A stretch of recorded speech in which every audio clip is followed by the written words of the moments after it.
साथियों, अभी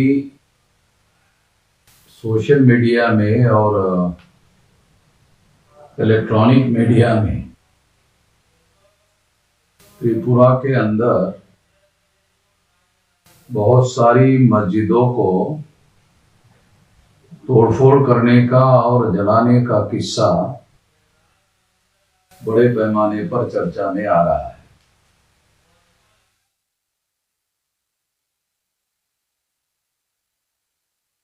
तो ये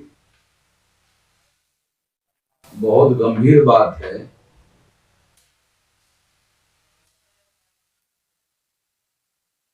बहुत कम लोगों को इस बात की जानकारी होगी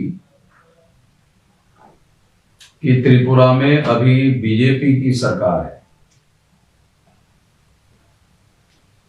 यहां पहले कभी कांग्रेस की सरकार हुआ करती थी और बाद में बहुत सालों तक कम्युनिस्टों की सरकार रही और कम्युनिस्टों की सरकार बदलकर अभी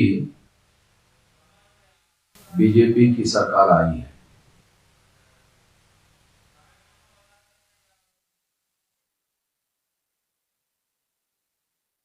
उस दिन से इलेक्ट्रॉनिक मीडिया में बांग्लादेश में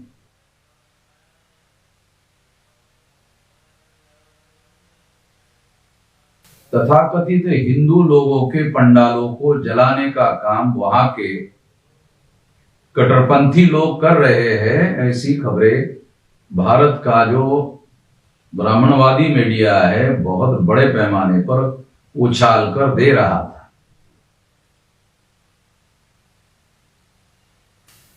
ये कौन लोग हैं जो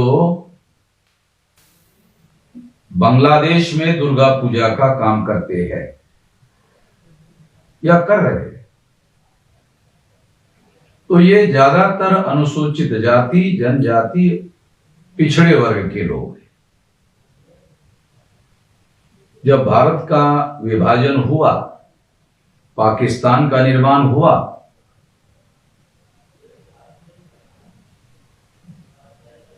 तो ये अनुसूचित जाति, जनजाति, अदर बैकवर्ड क्लासेस के लोग भारत आना चाहते थे।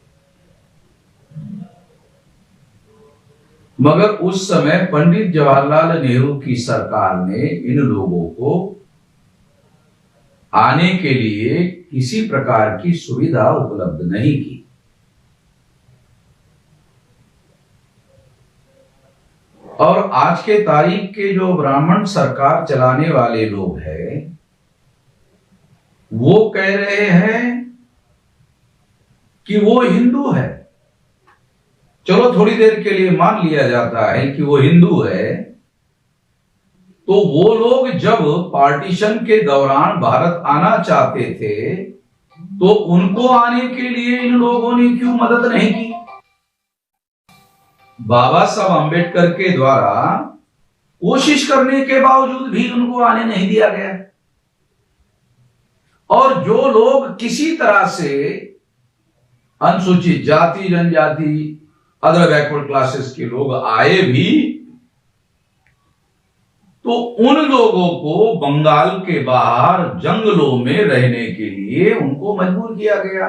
बंगाल छोड़कर दूसरे प्रांतों में उनको जंगलों में निवास करने के लिए मजबूर किया गया। और जो आ नहीं पाए उनको ये लोग आज के केंद्र सरकार वाले कह रहे हैं कि वो हिंदू है, हिंदुओं पर अत्याचार हो रहा है। तो उस समय हिंदू नहीं थे, और यदि थे तो उनको यहां भारत में आने के लिए रोक लगाने का काम और किसी प्रकार की सुविधा ना देने का काम क्यों किया? इससे राजनीति हम लोगों को समझ में आनी चाहिए। भारत में आज के तारीख में जो अनुसूचित जाति, जनजाति, अदर बैकवर्ड क्लासेस के लोग हैं, बांग्लादेश पर हिंदुओं पर अत्याचार हो रहा है इसका प्रचार करते हुए यहां SC, ST, OBC के लोगों को मुसलमानों के विरोध में भड़काकर इस्तेमाल करने का काम करने के लिए ये हो रहा है। इसके पीछे और कोई मतलब नहीं है। और इसी तरह से त्रिपुरा के लोगों को भड़काकर मस्जिदों को जलाने का और तोड़ने का काम उनसे किया जा रहा है। उससे उनके मौलिक समस्याओं का कौन सा समाधान हो रहा है? किसी समस्या का समाधान तो हो नहीं रहा है, बल्कि उनका इस्तेमाल हो रहा है, और जिनका इस्तेमाल होता है उनका न यहां समस्याओं का समाधान होता है, न मरने के बाद किसी समस्या का समाधान होता है। तो हमें इन लोगों से, इन शैतानी हरकतों को करने वाले लोगों से सावधान रहना चाहिए, जागृत रहना चाहिए, और हमारा इस्तेमाल नहीं होने देना चाहिए। जितना अपने आप को इस्तेमाल होने से रोका जाएगा, उतना हक और अधिकार जो है हासिल किए जा सकते हैं। इस बात को ध्यान रखने के लिए ही ये बात खास तौर पर मैं आप लोगों को बता रहा हूं। सुनने के लिए धन्यवाद।